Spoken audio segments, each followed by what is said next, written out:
Hello dear students, so today we are going to discuss conductance of electrolytic solutions. तो हमें पता है electrolyte जो होते हैं क्या होते हैं, these are the ionic solutions. जैसे हम वाटर में NaCl डिजोल्व करें तो वहाँ हमारा क्या बन जाएगा, इलेक्ट्रोलिटिक सॉल्यूशन.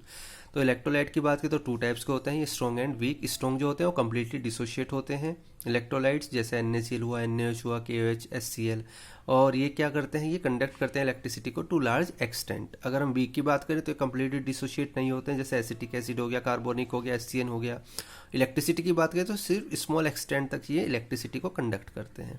ठीक है, तो before conductance we have to know resistance. उसके लिए हमें पता है ओम्स लॉ होता है, V directly proportional to I. जो पोटेंशियल डिफरेंस होता है क्रॉस द कंडक्टर वो डायरेक्टली प्रोपोर्शनल होता है करंट के. तो V इक्वल टू होता है हमारा IR.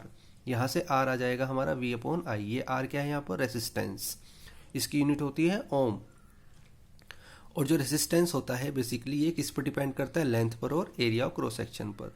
ठीक है, तो सपोज ये हमारे पास वायर है, ये लेंथ है, ये area of cross section A है. तो सिंपली जो R होता है वो डायरेक्टली प्रोपोर्शनल टू लेंथ के होता है, इनवर्सली प्रोपोर्शनल किसके होता है, एरिया ऑफ क्रॉस सेक्शन में. मीन जितनी ज़्यादा लेंथ होगी रेसिस्टेंस भी उतना ज़्यादा हो जाएगा, और जितना ज़्यादा एरिया ऑफ क्रॉस सेक्शन होगा मतलब मोटाई जो होगी उतना ही कम हो जाएगा रेसिस्टेंस. सिंपल, ये इसका रिलेशन रहता है. अगर हम R की बात करें तो जब ये प्रोपोर्शनल साइन हटेगा तो यहाँ पे एक टर्म आती है रो, इसे बोलते हैं हम रेसिस्टिविटी. ठीक है, तो ये होती है हमारे स्पेसिफिक रेसिस्टेंस और रेसिस्टिविटी. और रेसिस्टिविटी की बात करें तो रेसिस्टिविटी क्या हो जाएगी, R into A upon L. तो रेसिस्टिविटी की अगर हम यूनिट की बात करें तो A होता है हमारा मीटर स्क्वायर, लेंथ हो जाएगा मीटर, मीटर से मीटर कैंसिल आउट हो जाए तो यूनिट आ जाएगी हमारी ओम मीटर और ओम सेंटीमीटर. ठीक है, तो अगर हमारा लेंथ 1 मीटर हो जाए, एरिया हमारा 1 मीटर स्क्वायर हो जाए तो रो इक्वल टू किसके हो जाएगा, रेसिस्टेंस के. मतलब रेसिस्टिविटी क्या हो जाएगी हमारी, रेसिस्टेंस. ठीक है, कंडक्टेंस की बात करें तो G से डिनोट करते हैं, ये होता है इनवर्सली प्रोपोर्शनल किसके, रेसिस्टेंस के. सिंपल. ओके, तो यूनिट क्या होती है इसकी, ओम इनवर्स और सीमेंस S. तो अगर हम R की वैल्यू को यहाँ पर सब्सटीट्यूट करते हैं, मीन्स इस वैल्यू को रो इंटू एल अपॉन ए को हम यहाँ सब्सटीट्यूट करते हैं तो G हमारा क्या हो जाता है, A upon rho into L. ठीक है, अब ये जो 1 अपॉन रो है इसको हम नई टर्म से डिनोट करते हैं जिसको बोलते हैं हम कप्पा. ये होता है हमारा स्पेसिफिक कंडक्टेंस और कंडक्टिविटी. तो यहाँ पर कप्पा आ जाएगा तो G इक्वल टू हो जाएगा kappa into A upon L. तो यहाँ से अगर हम कंडक्टिविटी निकालें तो कंडक्टिविटी का फॉर्मूला क्या आ जाएगा, G into L upon A simply. ठीक है, यूनिट की बात करें अगर हम कंडक्टिविटी की तो यूनिट हो जाएगी इसकी ओम इनवर्स, मीटर इनवर्स और सीमेंस मीटर इनवर्स और सीमेंस सेंटीमीटर इनवर्स. ओके बेटा, यहीं पर आपको एक टर्म गिवन है सुपर कंडक्टर्स. तो सुपर कंडक्टर्स क्या होते हैं, जिनकी रेसिस्टेंस तो 0 होती है और कंडक्टेंस क्या होता है, इनफाइनाइट होता है. मतलब 100% कंडक्टेंस शो करते हैं सुपर कंडक्टर्स.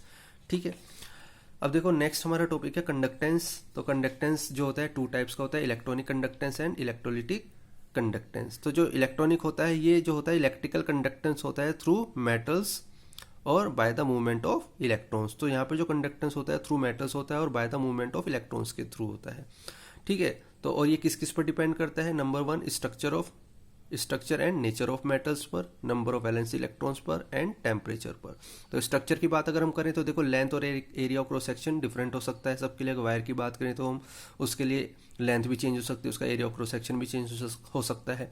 इस तरह नेचर की बात करें तो देखो इसके लिए अगर हम एग्जाम्पल लें पोटेशियम और सोडियम का, देखो दोनों एक ही ग्रुप में होते हैं, लेकिन अगर हम कंडक्टेंस की बात करें तो पोटेशियम की थोड़ी ज़्यादा होती है सोडियम से. वाई, बिकॉज वो ईजिली लूज कर सकता है अपने वैलेंस इलेक्ट्रॉन. सिंपल. तो ये जो है हमारा second point, number of valence electron. इसका मतलब भी ये कि जिसके पास जितने वैलेंस इलेक्ट्रॉन होंगे उसकी कंडक्टेंस उतनी ही ज़्यादा होगी. सिंपल. टेम्परेचर की बात करें तो देखो टेम्परेचर बढ़ने पर कंडक्टेंस हमेशा क्या होता है, डिक्रीज हो जाता है. तो देखो मेटल्स के अंदर जो इलेक्ट्रॉन जो फ्लो होते हैं है ना, एक ही डायरेक्शन में फ्लो करते हैं. करंट जब आपका पास होता है तो जब हम टेम्परेचर इंक्रीज करते हैं तो जो फ्लो होता है इलेक्ट्रॉन का ये क्या हो जाता है, डिस्टर्ब हो जाता है. डिस्टर्ब होने से जो कंडक्टिविटी है, कंडक्टेंस है, वो क्या हो जाती है, डिक्रीज हो जाती है. तो याद रखें हमेशा टेम्परेचर के इंक्रीज होने पर कंडक्टेंस हमेशा क्या होता है, डिक्रीज. अब हमारा टॉपिक है the electrolytic solution depends on. अब हम ये तो हमने इलेक्ट्रॉनिक की बात करें, हम बात करें इलेक्ट्रोलिटिक कंडक्टेंस की. इलेक्ट्रोलिटिक कंडक्टेंस बेसिकली क्या होता है, जो कि इसके थ्रू होता है, आयंस के through which are present in solution. तो इलेक्ट्रिक कंडक्टेंस जो होता है बाय द आयंस होता है, फ्री मूवमेंट की वजह से होता है ये. तो यहाँ हम इसको स्टडी करेंगे और ये किन किन पर डिपेंड करता है ये हमें स्टडी करना है। तो पहला है हमारा नेचर ऑफ इलेक्ट्रोलाइट, सेकंड है हमारा size of ions and their solvation, third है हमारा nature of solvent and viscosity, next हमारा टेम्परेचर एंड लास्ट हमारा कंसंट्रेशन। तो देखो नेचर ऑफ इलेक्ट्रोलाइट से मीन्स हम क्या कहना चाह रहे हैं, हमें पता है स्ट्रॉन्ग और वीक होगा, स्ट्रॉन्ग का कंडक्टेंस ज़्यादा होगा, वीक का कम होगा, सिंपली। तो ये नेचर पे डिपेंड कर जाएगा। Size of ions and their solvation means, देखो साइज ऑफ आयन अगर हम NaCl की बात करें तो Na छोटा होता है, Cl बड़ा होता है। सॉल्वेशन मीन्स देखो अगर हम इसको वाटर में डिजोल्व करें तो देखो यहाँ पर दो चार्ज है, पॉजिटिव और नेगेटिव, तो ये आपस में अट्रैक्ट हो सकते हैं। जब अट्रैक्ट हो जाएंगे तो इलेक्ट्रिसिटी कैसे प्रोड्यूस होगी, कंडक्टेंस कैसे होगा, क्योंकि फ्री होने चाहिए हमारे आयंस। तो यहाँ पर हमारा कौन सा इफेक्ट यूज होता है, सॉल्वेशन। तो जो वाटर होता है सराउंडेड कर देता है इन्हें, तो Na को वो ऑक्सीजन के थ्रू सराउंड करेगा, Cl को वो H के हाइड्रोजन के थ्रू सराउंड करेगा। तो इसकी वजह से ये जो आयंस है, जो चार्ज है वो सेपरेट रहेगा, मतलब आयंस फ्री कंडीशन में रहेंगे फॉर द मूवमेंट, और उससे हमारा कंडक्टेंस भी बना रहेगा। तो हम कह सकते हैं easy solvation, easy conductance, simple. Next हमारा nature of solvent and its viscosity. तो देखो नेचर की बात हम इसलिए कह रहे हैं कि अगर हम देखो वाटर की बात करें तो उसकी विस्कोसिटी बहुत कम होती है, अगर हम बेंजीन की बात करें तो उसकी विस्कोसिटी बहुत ज़्यादा होती है। तो विस्कोसिटी मतलब जितना ज़्यादा विस्कस होगा सॉल्वेंट उतने कम आयंस फ्री हो पाएंगे, उनका मूवमेंट उतना ही कम हो जाएगा, और इस वजह से कंडक्टेंस क्या हो जाएगा, कम हो जाएगा। तो अगर हम बात करें वाटर की और बेंजीन की, तो वाटर में कंडक्टेंस ज़्यादा होता है इलेक्ट्रोलाइट्स का एज कम्पेयर टू बेंजीन, क्योंकि बेंजीन की विस्कोसिटी ज़्यादा होती है, ज़्यादा विस्कस होता है। ठीक है, नेक्स्ट हमारा टेम्परेचर। तो टेम्परेचर के इंक्रीज होने पर कंडक्टेंस भी इंक्रीज हो जाता है। देखो स्ट्रॉन्ग पे तो कोई इफेक्ट पड़ेगा नहीं क्योंकि वो ऑलरेडी डिसोशिएट हो रहे हैं, बट वीक इलेक्ट्रोलाइट की अगर हम बात करें तो इस टेम्परेचर बढ़ने पर वीक इलेक्ट्रोलाइट का डिसोशिएशन भी क्या हो जाता है, इंक्रीज हो जाता है, दैट्स वाई। नेक्स्ट हमारा कंसंट्रेशन। तो कंसंट्रेशन के बढ़ने पर भी कंडक्टेंस बढ़ जाता है, इंक्रीज हो जाता है, क्योंकि number of moles of ion भी यहाँ पर क्या हो जाएंगे, इंक्रीज हो जाएंगे। ठीक है, 1 मोल है तो 2 आयंस हो जाएंगे, 2 मोल्स हैं तो 4 आयंस। तो यहाँ पर मतलब नंबर ऑफ मोल्स बढ़ जाते हैं कंसंट्रेशन के बढ़ने पर, इसलिए कंडक्टेंस क्या हो जाता है, इंक्रीज हो जाता है। हमारा लास्ट टॉपिक है measurement of conductivity of electrolyte और आयनिक सॉल्यूशन। हम इलेक्ट्रोलाइट और आयनिक सॉल्यूशन की कंडक्टिविटी को कैसे मेजर कर सकते हैं उसको हम यहाँ पर स्टडी करेंगे। तो अगर हम मेटल की बात करें, वायर की बात करें, तो उसके लिए थोड़ा ईजी है कंडक्टिविटी को मेजर करना, क्योंकि उसको हम कर सकते हैं बाय व्हीटस्टोन ब्रिज। ये फिजिक्स में यूज होता है हमारा, ये हमारा व्हीटस्टोन ब्रिज होता है। यहाँ पर हमारे 4 रेसिस्टेंस होते हैं, R1, R2, R3, R4। R3, R4 constant होते हैं, R1 थोड़ा बहुत यहाँ पर डेविएट होता है, R2 ये होता है हमारा अननोन। ठीक है, तो जिसका मैं जैसे हम वायर की बात करें तो उसको हम उसका रेसिस्टेंस हम यहाँ R2 के थ्रू निकालेंगे, और उससे हम क्या निकाल लेंगे, कंडक्टेंस। और ये कब बैलेंस होता है, it is balance when no current passes through detector. तो जब यहाँ पर कोई करंट फ्लो नहीं होता है उस कंडीशन में क्या होता है, बैलेंस होता है। और वो कंडीशन क्या होती है, this one, R1/R2 equal to R3/R4। तो ये बैलेंस कंडीशन होती है। अब अगर हम बात करें आयनिक सॉल्यूशन कंडक्टिविटी की, तो देखो यहाँ पर दो प्रॉब्लम है हमारी। एक तो पहली है डीसी करंट, यहाँ जो बैटरी है वो डीसी है। तो डीसी में क्या होता है, बेसिकली देखो हम समझाने की कोशिश कर रहे हैं। देखो डीसी है, सपोज ये बीकर है, इसमें हमारे पास इलेक्ट्रोलिटिक सॉल्यूशन या इलेक्ट्रोड हमने लगाए, यहाँ पर एक बैटरी लगाई है।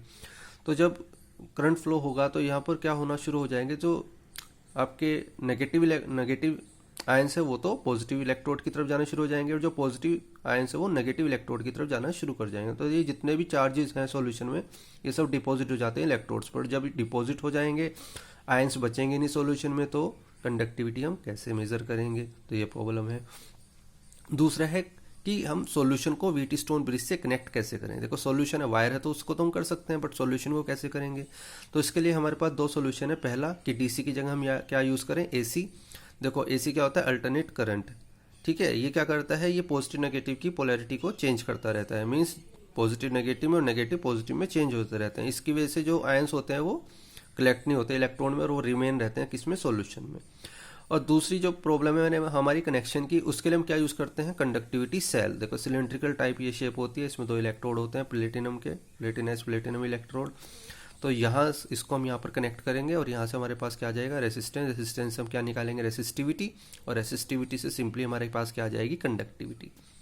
ठीक है, तो यहाँ पर ये लेंथ होती है इसकी, ये एरिया क्रॉस सेक्शन होता है। तो अगर हम इसकी रेसिस्टेंस की बात करें कंडक्टिविटी सेल की, तो ये होता है rho into L/A।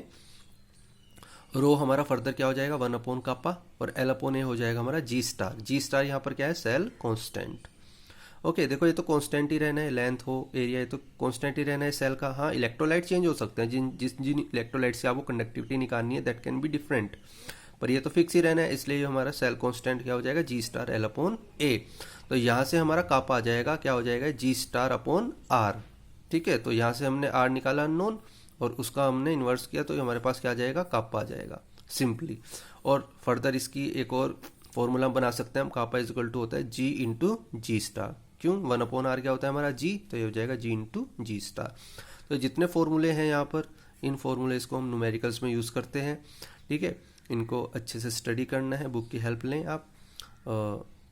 Till then take care, God bless you.